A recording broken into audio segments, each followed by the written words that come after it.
নমস্কার। আজকে আমার রেসিপি গুড় পিঠে কেমন করে বানালাম দেখুন। এখানে একটা বাটিতে 1 কাপ ময়দা, হাফ কাপ চাল গুঁড়ো, হাফ চামচ মৌরি, 2 চামচ গুড়,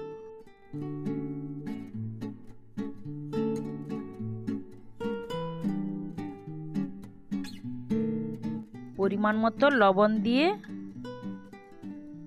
অল্প অল্প জল দিয়ে মাখিয়ে একটা ব্যাটার তৈরি করে নেব। মিষ্টিটা আপনারা আপনাদের পছন্দ অনুযায়ী দেবেন।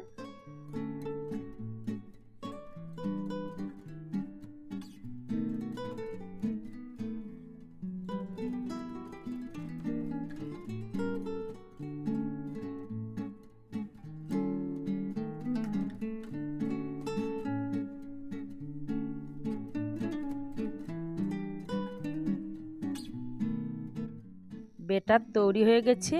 এবারে ঢাকা দিয়ে 15 মিনিট রেখে দেব।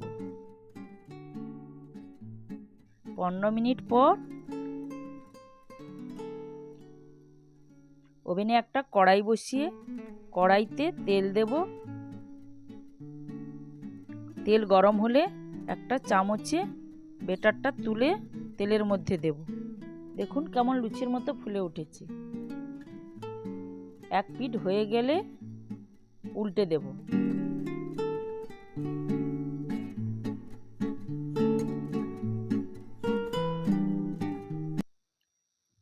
দু পিঠ ভাজা হলে তুলে নেব।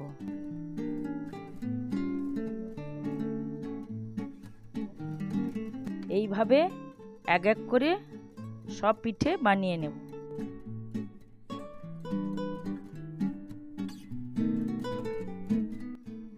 আমার পিঠে বানানো যদি আপনাদের ভালো লাগে অবশ্যই লাইক এবং সাবস্ক্রাইব করবেন।